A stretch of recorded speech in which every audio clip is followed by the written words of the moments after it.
life, every day.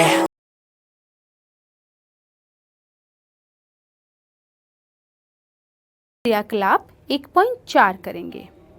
इस क्रिया में हम कैल्शियम ऑक्साइड और पानी को मिलाकर कैल्शियम हाइड्रोक्साइड बनाएंगे। हम कैल्शियम ऑक्साइड और पानी को मिलाकर कैल्शियम हाइड्रोक्साइड बनाने की अभिक्रिया को संयोजन अभिक्रिया कहते हैं। संयोजन अभिक्रिया में दो या दो से अधिक पदार्थ आपस में संयोग करके अर्थात जुड़कर एकल उत्पाद का निर्माण करते हैं। इसे संयोजन अभिक्रिया कहा जाता है। इस क्रिया में जो पदार्थ हम इस्तेमाल कर रहे हैं वह है कैल्शियम ऑक्साइड, जिसे बिना बुझा हुआ चूना भी कहा जाता है।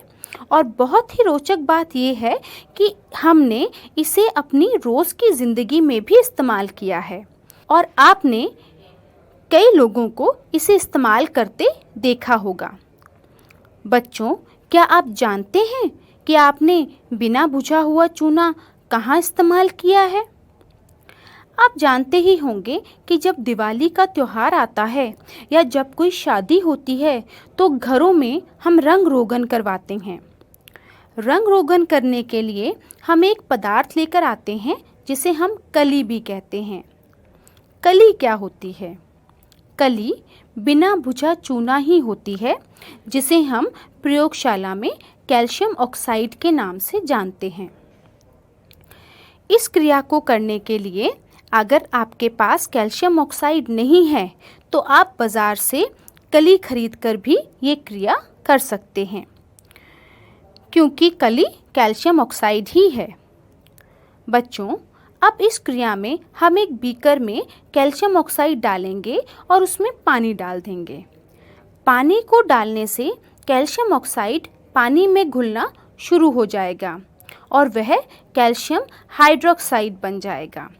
जैसे हम घरों में कली में पानी डालकर कली को तैयार करते थे, ठीक वैसे ही कैल्शियम हाइड्रोक्साइड बना है। बच्चों, आपने घरों में देखा होगा, जब कली करते हैं तो शुरू में दीवारों पर पारदर्शी रंग होता है, लेकिन थोड़े ही समय बाद वह चमकना शुरू कर देता है। कभी आपने सोचा है ऐसा क्यों होता है? यह भी एक रासायनिक अभिक्रिया है। जैसा कि आप सभी जानते हैं कि हमारे वायुमंडल में बहुत सी गैसें हैं, जिनमें कार्बन डाइऑक्साइड भी एक है। जब हम कली में पानी को मिलाते हैं तो कैल्शियम हाइड्रोक्साइड बनता है। वायुमंडल में कार्बन डाइऑक्साइड मौजूद है। कार्बन डाइऑक्साइड कैल्शियम हाइड्रोक्साइड के साथ क्रिया करती रहती है और वो बना देती है कैल्शियम कार्बोनेट। यह एक सफ़ेद रंग का चमकदार पदार्थ होता है। इसी कारण कली करने के बाद दीवारों में चमक आ जाती है। आप जानते ही हैं कि जब हम रंग रोगन करवाते हैं तो घर बहुत चमकने लग जाता है। इसी तरह बिना बुझा हुआ चूना जब पानी में मिलता है तो बुझा हुआ चूना बन जाता है और जब वह वायुमंडल में उपस्थित कार्बन डाइऑक्साइड के साथ मिलता है तो कैल्शियम कार्बोनेट बन जाता है। अब हम इस क्रिया को करके देखते हैं और देखते हैं कि क्या हो रहा है। पहले हम बीकर लेंगे, उसमें हम पानी डाल देंगे। फिर हम बीकर को जब हाथ लगाएंगे तो आप देखेंगे कि बीकर का तापमान बढ़ रहा है, बीकर गर्म हो रहा है। बच्चों, आपने घरों में भी देखा होगा कि जब कली बनाते हैं और उसमें पानी डालते हैं तो उसमें बुलबुले निकलते हैं, मतलब उसमें से एक गैस निकल रही है और उसका तापमान बढ़ रहा है। यह एक ताप निकासी यानी कि ऊष्माक्षेपी अभिक्रिया है। इसी कारण जब हम कली बनाते हैं तो अपने चेहरे को उससे दूर रखते हैं ताकि वह ताप आपके चेहरे को प्रभावित ना करे। संयोजन अभिक्रिया ऐसी अभिक्रिया जिनमें दो या दो से अधिक पदार्थ संयोग करके एकल उत्पाद का निर्माण करते हैं, संयोजन अभिक्रिया कहलाती है।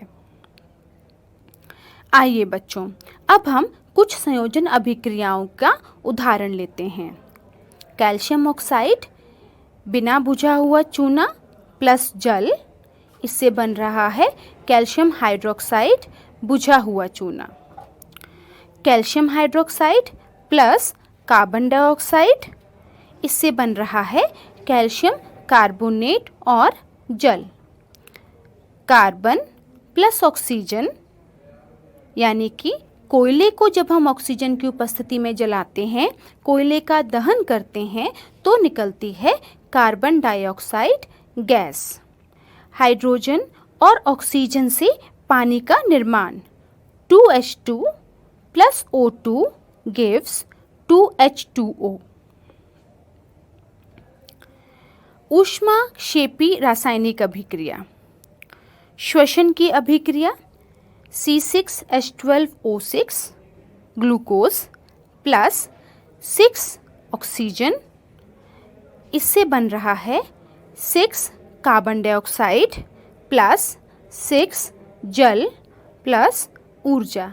यह श्वसन की अभिक्रिया है जिसमें ऊर्जा मुक्त हो रही है। प्राकृतिक गैस का दहन मीथेन CH4 प्लस 2O2, इससे बन रहा है कार्बन डाइऑक्साइड प्लस जल प्लस ऊर्जा। तो जब प्राकृतिक गैस का दहन किया जाता है तो उसके बाद भी ऊर्जा निर्मुक्त होती है। तो वो सभी अभिक्रियाएं जिनमें ऊर्जा निर्मुक्त होती है ऊष्माक्षेपी रासायनिक अभिक्रियाएं कहलाती हैं। बच्चों, अब हम क्रियाकलाप 1.5 करेंगे। इस क्रिया में फेरस सल्फेट गर्म किया जाता है और अपघटन की क्रिया होती है। अब यहाँ पर शब्द अपघटित से क्या मतलब है? अपघटित या अपघटन होने का मतलब है जब एक पदार्थ एक या एक से ज़्यादा अधिक पदार्थों में टूट जाता है तो उसे अपघटन की अभिक्रिया कहते हैं। इसमें हम देखेंगे कि फेरस सल्फेट टूटकर किन पदार्थों का उत्पादन कर रहा है। इस क्रिया के लिए हमें जो सामग्री चाहिए वह है फेरस सल्फेट हेप्टाहाइड्रेट। इसमें हेप्टा का मतलब है 7। इस यौगिक में पानी के 7 अणु क्रिस्टलीय जल में उपस्थित हैं। इसका फॉर्मूला है FeSO4.7H2O। फेरस सल्फेट का रंग हरा होता है। देखो बच्चों, यह हरे रंग का है। इस क्रिया में हम देखते हैं कि क्या क्या परिवर्तन आएंगे। इस क्रिया के लिए हमें जो सामग्री चाहिए वह है परख नली, होल्डर, स्पैचुला, स्पिरिट लैंप और लिटमस पेपर।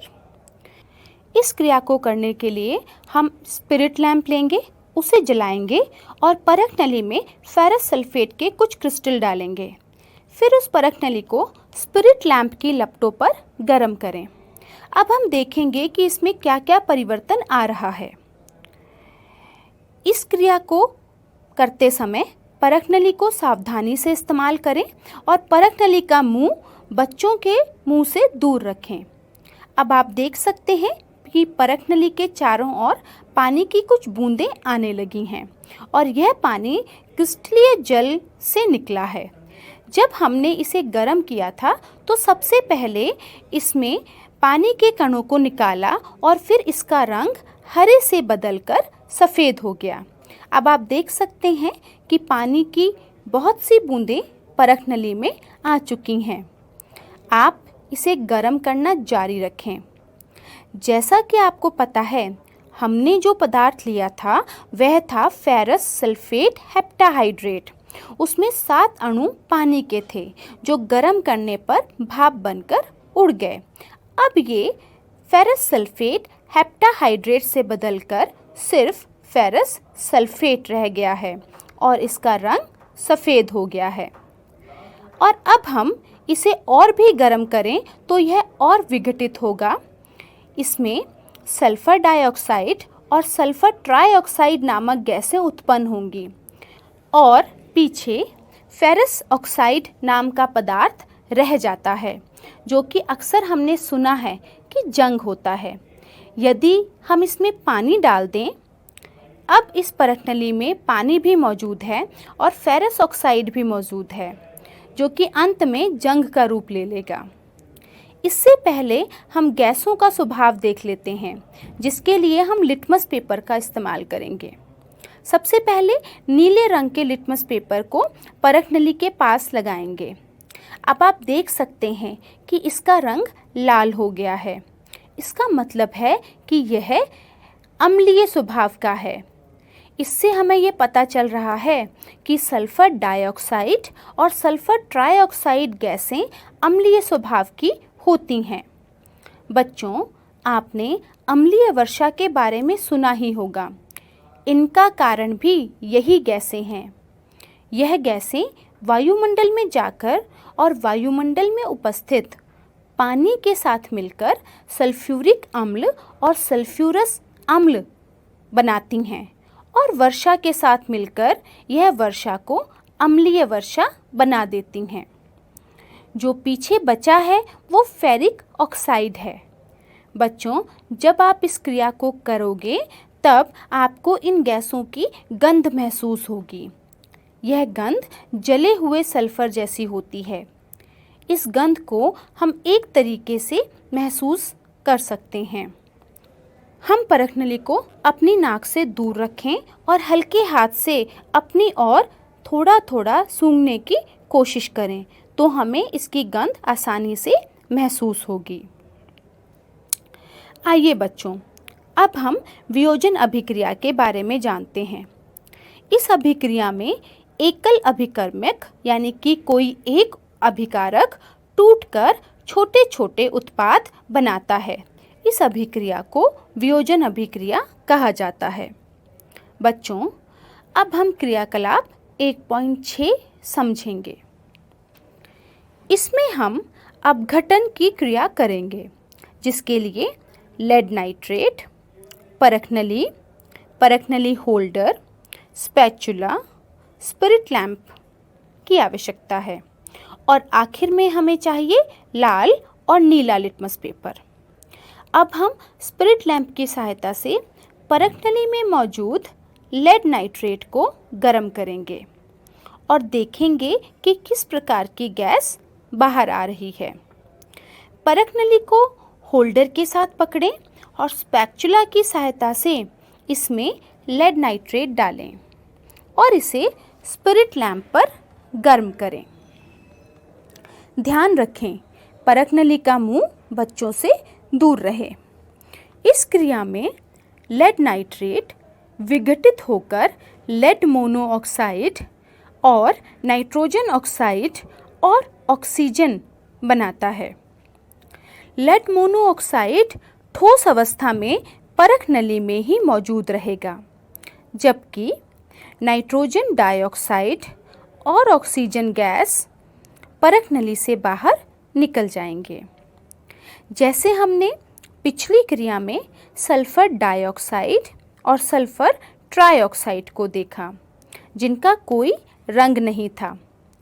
इस क्रिया में ऑक्सीजन गैस जो निकल रही है उसका भी कोई रंग नहीं है, लेकिन जो नाइट्रोजन डाइऑक्साइड है उसका हल्का सा रेडिश ब्राउन लाल भूरा रंग है। देखो बच्चों, आपको यह रंग बाहर आता दिखाई दे रहा है, दिख रहा है ना? इस गैस का स्वभाव जानने के लिए हम लिटमस पेपर का इस्तेमाल करेंगे। अब हम नीले रंग के लिटमस पेपर को परख नली में डालकर देखेंगे। यह तो लाल हो गया। इसका मतलब यह है कि इस गैस का स्वभाव भी अम्लीय है। अब हम लाल लिटमस पेपर को डालकर देखते हैं। इस पर कोई प्रभाव नहीं पड़ा, तो इससे यह पता चलता है कि जो नाइट्रोजन डाइऑक्साइड गैस निकल रही है वह अम्लीय स्वभाव की है और यह गैस वायुमंडल में पानी के साथ अभिक्रिया करके नाइट्रिक एसिड बनाती है। अब इससे ये स्पष्ट होता है कि लेड नाइट्रेट विघटित होकर लेड मोनोऑक्साइड और नाइट्रोजन डाइऑक्साइड और हाइड्रोजन जैसी गैसें बनाता है। प्यारे विद्यार्थियों, हम सभी पानी का इस्तेमाल पीने के लिए, कपड़े धोने के लिए, बर्तन साफ करने के लिए करते हैं। कभी आपने सोचा कि ये पानी बना कैसे है? कैसे दो तत्व आपस में मिलकर पानी का निर्माण करते हैं? कैसे ये एक साथ मिल जाते हैं? पानी दो तत्वों से मिलकर बना है, दो परमाणु हाइड्रोजन के और एक परमाणु ऑक्सीजन का मिलकर जल बनाते हैं। आज हमने दो परख नलियों को लिया है और साथ में एक उपकरण भी है। आज हम आपको इस उपकरण का प्रयोग करना सिखाएंगे। इस क्रिया को करने के लिए हमने एक प्लास्टिक का मग लिया है। इसमें हमने तली में दो छिद्र करके उसमें रबड़ का डॉट लगा दिया है। इन छिद्रों में कार्बन इलेक्ट्रोड डाल दीजिए। क्या आप जानते हैं कि ये इलेक्ट्रोड कैसे बनता है? पहले हम सेल को तोड़कर उसमें से रॉड को निकालते थे। आजकल सेल की ऊपर की परत को निकालने के बाद उसमें से हम इलेक्ट्रोड मिलता है, जिसे ग्रेफाइट कहते हैं, जो कि कार्बन का ही एक रूप है। हम इस मग को बिल्कुल ऊपर तक पानी से भर लेते हैं। इसके बाद हम बैटरी एलिमिनेटर का प्रयोग करेंगे। इसकी इनपुट में एसी करंट है और इसके आउटपुट में डीसी करंट है। यह बैटरी करंट का स्रोत है। इस एक्सपेरिमेंट को करने के लिए सबसे पहले पानी की आवश्यकता है। पानी हाइड्रोजन और ऑक्सीजन से मिलकर बना है। जब हम इसमें से बिजली को यानी कि करंट को पास करेंगे तो क्या संभावना होगी? जो पानी शुद्ध होगा उसमें से करंट पास होने पर कुछ नहीं होगा। यदि हम उस पानी में थोड़ा सा नमक या अम्ल डाल दें तो उस पानी में से करंट आसानी से पास होगा और इसके परमाणु अलग अलग होना शुरू होंगे। जब हम इसमें से करंट पास करेंगे तो पानी का अपघटन शुरू हो जाएगा और एक इलेक्ट्रोड के ऊपर हाइड्रोजन गैस बनना शुरू होगी और दूसरे इलेक्ट्रोड पर ऑक्सीजन गैस बनेगी। हम इस बैटरी में देखते हैं कि इस बैटरी के जो दो टर्मिनल्स हैं, एक पॉजिटिव टर्मिनल और एक नेगेटिव टर्मिनल। पॉजिटिव टर्मिनल को हम एनोड कहते हैं और नेगेटिव टर्मिनल को हम कैथोड कहते हैं। एक तार को हमने एक टर्मिनल से जोड़ दिया। लाल वाला टर्मिनल एनोड होता है और काले वाला कैथोड। अब आप इसमें देखते हैं कि यहाँ से गैस बनना शुरू हो गई है। जल में कुछ सल्फ्यूरिक अम्ल की बूंदें डाल दीजिए। इसमें से पानी के बुलबुले बनना शुरू हो जाएंगे। जल से भरी दो अंशांकित परख नलियों को दोनों कार्बन इलेक्ट्रोड्स के ऊपर उल्टा करके रख दीजिए। हम इस परख नली को ऊपर तक क्यों भरते हैं? इसका कारण है कि जो गैस वो पानी को डिस्प्लेस करके यानी कि अपनी जगह से हटाकर खुद उसकी जगह पर आएगी। यदि परख नली पहले से ही खाली होगी तो गैस की मात्रा का सही से ज्ञान नहीं होगा। जैसे जैसे गैस ऊपर जाएगी पानी नीचे की तरफ आता जाएगा। अब आप देख सकते हैं कि कैथोड की ओर गैस के बबल्स या बुलबुले बनना शुरू हो गए हैं, जबकि दूसरी तरफ बबल्स बनना अभी शुरू नहीं हुए हैं।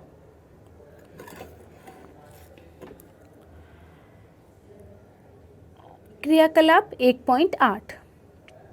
सूर्य के प्रकाश में श्वेत रंग का सिल्वर क्लोराइड धूसर रंग का हो जाता है। प्रकाश की उपस्थिति में सिल्वर क्लोराइड का सिल्वर तथा क्लोरीन में वियोजन होने के कारण ऐसा होता है। 2AgCl सूर्य की उपस्थिति में यह टूट जाता है 2Ag यानी कि सिल्वर प्लस Cl2 यानी कि क्लोरीन। सिल्वर ब्रोमाइड भी इसी प्रकार की अभिक्रिया करता है। 2AgBr सूर्य की प्रकाश की उपस्थिति में टूटकर 2Ag प्लस Br2 यानी कि ब्रोमीन गैस के रूप में निकल जाता है। बच्चों, अब हम क्रियाकलाप 1.9 करेंगे। प्यारे विद्यार्थियों, यह मेरे पास कुछ परख नलियाँ हैं। कॉपर सल्फेट का घोल है। हमारे पास कॉपर सल्फेट के क्रिस्टल्स भी हैं। देखिए बच्चों, मैं आपको दिखाती हूँ। ये कॉपर सल्फेट के क्रिस्टल्स हैं। कॉपर सल्फेट के साथ काम करते समय बच्चों ने ये ध्यान रखना है कि इसके साथ काम करने के बाद आपने अपने हाथों को बहुत अच्छे तरीके से धो लेना है, क्योंकि यह एक विषैला पदार्थ है। जिन बच्चों के हाथों में थोड़े बहुत कट लगे हैं या कहीं चोट लगी है, तो आप ग्लव्स पहनकर ही इनका इस्तेमाल करें, क्योंकि ये हमारे शरीर को नुकसान पहुंचा सकते हैं। अध्यापक इस बात का पूरा ध्यान रखें कि आज जो हम क्रिया करेंगे उसे विस्थापन अभिक्रिया कहते हैं, और इस अभिक्रिया में जिन बच्चों के हाथों में कोई समस्या है वो बच्चे दूर से बैठकर इस अभिक्रिया को देखें या ग्लव्स का इस्तेमाल करें। जब भी कोई खेल का कोच अपनी टीम बनाते समय अच्छे खिलाड़ियों को टीम में शामिल करता है और कमज़ोर खिलाड़ियों को टीम से निकाल देता है, ठीक उसी तरीके से धातुओं की भी एक सक्रियता श्रेणी होती है। हम देखते हैं कि जो ज़्यादा सक्रिय धातु होते हैं वो कम सक्रिय धातुओं को हटाकर उनकी जगह ले लेते हैं। इस प्रकार की अभिक्रियाओं को हम विस्थापन अभिक्रिया कहते हैं। जैसे कि आप देख सकते हैं, ये चेन, ये सक्रियता श्रेणी है जिसमें potassium, sodium, calcium, magnesium, aluminium, zinc, iron, tin, lead, copper, silver और गोल्ड हैं। यह सक्रियता श्रेणी आपको अपनी पुस्तक में भी मिल जाएगी। अब आप ये बताइए कि सबसे क्रियाशील धातु कौन सा है? यह आप इस सक्रियता श्रेणी में आसानी से देख सकते हैं। जैसे हम पोटेशियम से नीचे की तरफ गोल्ड तक आते हैं, हमारी सक्रियता या क्रियाशीलता कम होती जाती है। तो पोटेशियम सबसे ज़्यादा क्रियाशील धातु है और गोल्ड सबसे कम क्रियाशील धातु है। जैसे हम जो गहने पहनते हैं वो सोने के यानी कि गोल्ड के बने होते हैं, जो सबसे कम क्रियाशील धातु है। इसी कारण वह लंबे समय तक खराब नहीं होता। हम ये अक्सर सुनते हैं कि यह चीज़ सोने जैसी है। ऐसा हम क्यों कहते हैं? क्योंकि सोना एक तो बहुत कीमती है और दूसरा सबसे कम सक्रिय होने की वजह से ये लंबे समय तक खराब नहीं होता। इसलिए ये कहा जाता है कि यह चीज़ सोने जैसी है। जैसे कि वो दोस्त जो हर समय आपके साथ होता है, आपके दुख में, आपके सुख में, ऐसे दोस्तों को हम क्या कहते हैं? सोने जैसा दोस्त। लेकिन जो दोस्त कभी इधर कभी उधर होते रहते हैं, उनकी कीमत कम होती रहती है। सोना कभी इधर उधर नहीं जाता। वह ना तो गैसों से कोई अभिक्रिया करता है, ना ही वायुमंडल में उपस्थित किसी अन्य पदार्थ से आसानी से क्रिया करता है। इसी कारण वह सदैव चमकता रहता है और उसकी कीमत भी ज़्यादा होती है। इसके विपरीत पोटेशियम बहुत ही क्रियाशील धातु है। इसके कारण इसे तेल में डुबोकर रखा जाता है।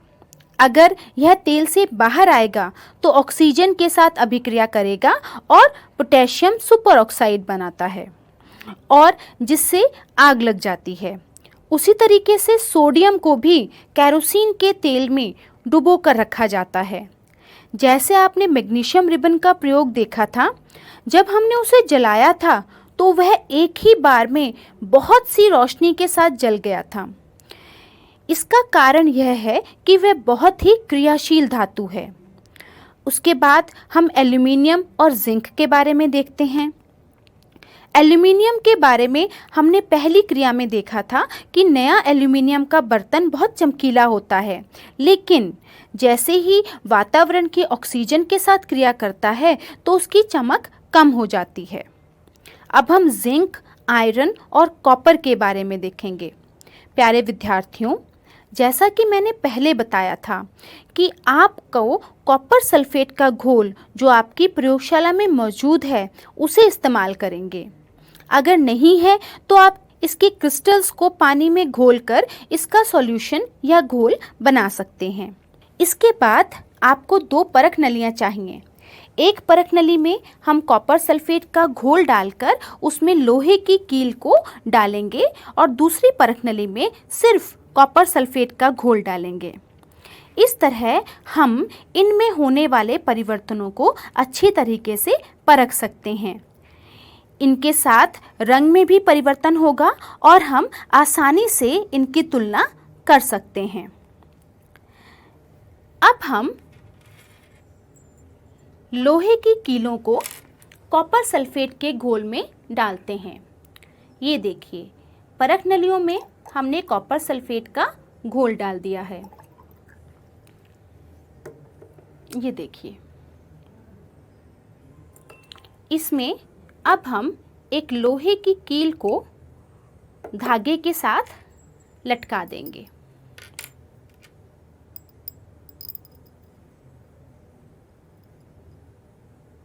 कुछ इस तरीके से डालेंगे कि कुछ भाग लोहे की कील का बाहर की तरफ नज़र आता रहे, या आप इसे पूरे तरीके से डाल दीजिए। और दूसरी परख नली में हम कील को कॉपर सल्फेट के साथ केवल हल्का सा टच करवाते हैं, नीचे वाले हिस्से को ही। इससे हम इसमें होने वाले रंग का परिवर्तन आसानी से देख पाएंगे। धागे को सेट करने के लिए इसे हमने रबर बैंड से बांध दिया है। इस परख नली में अगर आप ध्यान से देखेंगे तो कील का आधा हिस्सा कॉपर सल्फेट में है और आधी कील बाहर है। ये देखिए, इसमें अभिक्रिया होना शुरू भी हो गई है। इस वाली परख नली में भी अभिक्रिया होना शुरू हो चुकी है।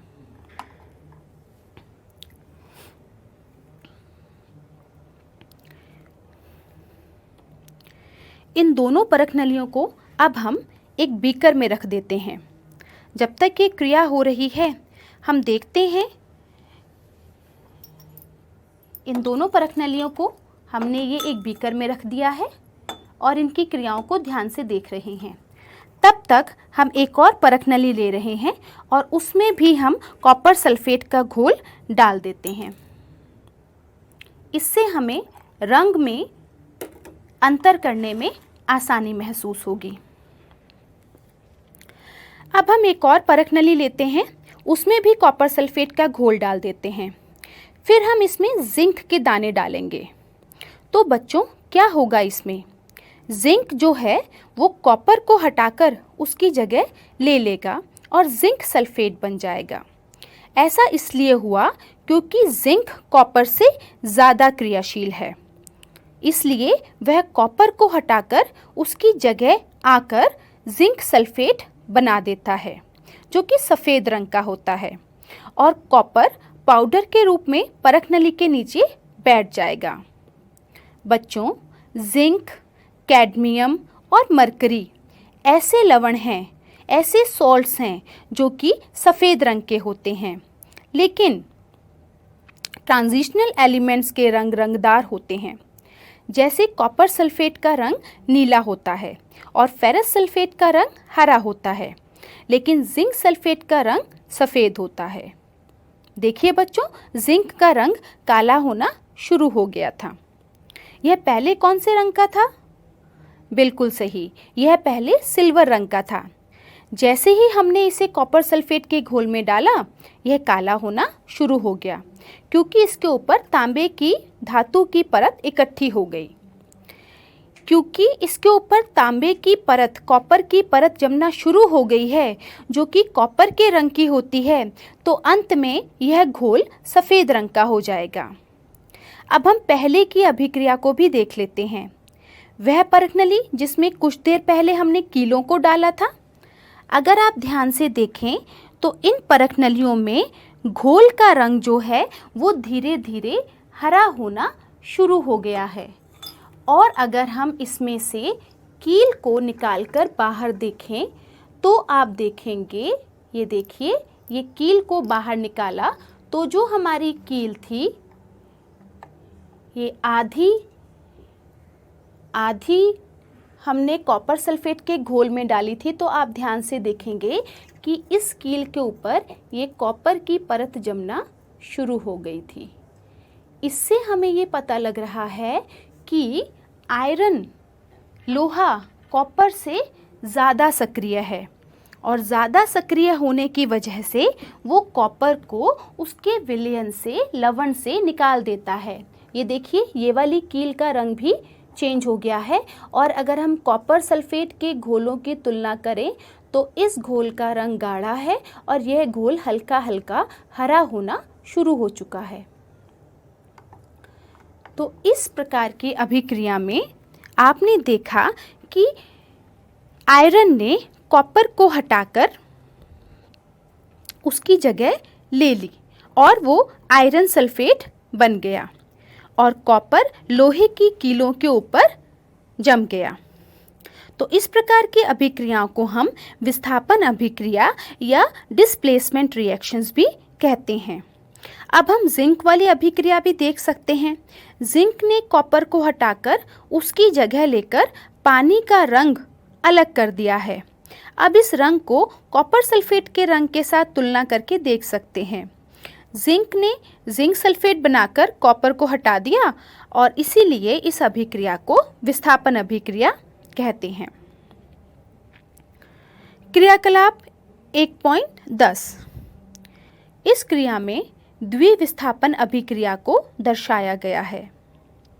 द्विविस्थापन में हम दो अलग अलग सॉल्ट लेते हैं और फिर वह सॉल्ट अपने अपने आयनों का आदान प्रदान कर लेते हैं। पहले का धन आयन दूसरे के ऋण आयन के साथ जुड़ जाता है और पहले वाले का ऋण आयन दूसरे सॉल्ट के धन आयन के साथ जुड़ जाता है। इसी प्रकार अभिकारकों के बीच आयनों के आदान प्रदान को हम द्विविस्थापन अभिक्रिया कहते हैं। इसके लिए सोडियम सल्फेट और बेरियम क्लोराइड के लवणों की आवश्यकता है, जिससे हम अपना घोल तैयार करेंगे। घोल तैयार करने के लिए हम एक बीकर में स्पैचुला की सहायता से सोडियम सल्फेट सॉल्ट को डालेंगे और उसमें पानी मिलाएंगे। स्टिरर की सहायता से उसे अच्छी तरह मिला लीजिए। फिर इसी तरह दूसरे बीकर में बेरियम क्लोराइड का सॉल्ट डालेंगे और उसे भी पानी में स्टिरर की सहायता से अच्छी तरह से घोलकर अपना घोल तैयार कर लेंगे। हमने देखा है कि दोनों ही पदार्थ पानी में घुलनशील हैं। अब हम ड्रॉपर की सहायता से एक सॉल्ट के घोल को दूसरे में मिक्स करेंगे। इसमें हम बेरियम क्लोराइड के घोल को ड्रॉपर की मदद से सोडियम सल्फेट के घोल में डालना शुरू करेंगे। विद्यार्थियों, ध्यान से देखिए, आपको इसमें सफ़ेद धुआं दिखाई दे रहा है, जो कि बेरियम सल्फेट नाम का पदार्थ बनेगा, जो कि पानी में कम घुलनशील होगा और यह द्विविस्थापन की अभिक्रिया के कारण हो रहा है। कुछ समय तक बीकर को ऐसे ही रहने दीजिए तो बेरियम सल्फेट का पदार्थ बीकर के नीचे इकट्ठा होना शुरू हो जाएगा। इस प्रकार आयनों के आदान प्रदान से इस अभिक्रिया में द्विविस्थापन अभिक्रिया हुई। किसी भी पदार्थ का किसी अभिक्रिया में नीचे इकट्ठा हो जाना अवक्षेपण अभिक्रिया भी कहलाती है और नीचे इकट्ठे हुए पदार्थ को अवक्षेप कहते हैं। उपचयन व अपचयन। कॉपर चूर्ण युक्त चाइना डिश। कॉपर चूर्ण की सतह पर कॉपर ऑक्साइड की काली परत चढ़ जाती है। यह काला पदार्थ क्यों बना? यह कॉपर ऑक्साइड कॉपर में ऑक्सीजन के योग से बनता है। 2 कॉपर प्लस ऑक्सीजन, जब इसको गर्म किया जाता है तो यह बन जाता है कॉपर ऑक्साइड। यदि इस गर्म पदार्थ के ऊपर हाइड्रोजन गैस प्रवाहित की जाए तो सतह की काली परत भूरे रंग की हो जाती है, क्योंकि इस स्थिति में विपरीत अभिक्रिया संपन्न होती है तथा कॉपर प्राप्त होता है। कॉपर ऑक्साइड प्लस हाइड्रोजन गर्म करने पर कॉपर प्लस जल। अभिक्रिया के समय जब किसी पदार्थ में ऑक्सीजन की वृद्धि होती है तो हम कहते हैं कि उसका उपचयन हुआ है। जब किसी अभिक्रिया में या किसी पदार्थ में ऑक्सीजन का ह्रास होता है या ऑक्सीजन की कमी होती है तो हम कहते हैं कि उसका अपचयन हुआ है। किसी भी अभिक्रिया में एक अभिकारक उपचयित तथा दूसरा अभिकारक अपचयित होता है। इन अभिक्रियाओं को उपचयन, अपचयन या रिडॉक्स अभिक्रियाएं भी कहा जाता है। संक्षारण। लोहे की नई नई वस्तुएं आपने देखी होंगी। लोहे की नई वस्तुएं कितनी चमकदार होती हैं, लेकिन थोड़े ही समय पश्चात उसके ऊपर एक ब्राउन से रेड कलर की रेड लालिमा युक्त एक परत चढ़ जाती है, जिसे हम लोग कहते हैं लोहे के ऊपर जंग लगना या संक्षारण। ये जंग क्यों लगता है?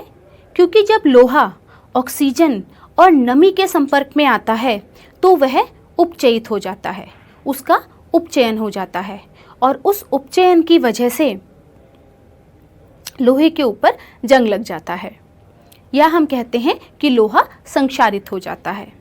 संक्षारण हमें और भी कई धातुओं में देखने को मिलता है, जैसे कि चांदी में, तांबे में और कांसे में। विकृत गंधिता। तेल या वसा युक्त पदार्थ ऑक्सीजन के संपर्क में आने पर उपचयित हो जाते हैं और विकृत गंधिता उत्पन्न होती है। विकृत गंधिता का मतलब है कि उन पदार्थों की, उन तैलीय पदार्थों की गंध और उनका टेस्ट खराब हो जाता है, तो इसे कहा जाता है विकृत गंधिता। विकृत गंधिता में क्या होता है, जो भी हमारे तैलीय पदार्थ हैं वो जब ऑक्सीजन के कांटेक्ट में आते हैं, ऑक्सीजन के संपर्क में आते हैं तो उपचयित हो जाते हैं। इसे रोकने के लिए जो भी फूड पैकेट्स आते हैं या जो भी बाहर से खाने का सामान आता है उसमें प्रतिऑक्सीकारक पदार्थ मिलाए जाते हैं। आपने देखा होगा मार्केट में से जो चिप्स के पैकेट्स आते हैं वो फूले हुए होते हैं, उनके अंदर नाइट्रोजन गैस भरी होती है जो कि ऑक्सीजन की अभिक्रिया को रोकती है, ताकि उसमें उपस्थित चिप्स का विकृत गंधिता का प्रक्रम ना हो पाए। इसी तरीके से विकृत गंधिता को रोकने के लिए हम अपने खाद्य पदार्थों को बिल्कुल एयर टाइट बॉक्सेस में भी रख सकते हैं या उनमें प्रतिऑक्सीकारक पदार्थ मिला सकते हैं, ताकि वो हवा के ऑक्सीजन के संपर्क में ना आ पाए और विकृत गंधिता ना हो पाए। बच्चों, इसी के साथ हमारा विज्ञान का पहला अध्याय रासायनिक अभिक्रियाएं और समीकरण समाप्त होता है।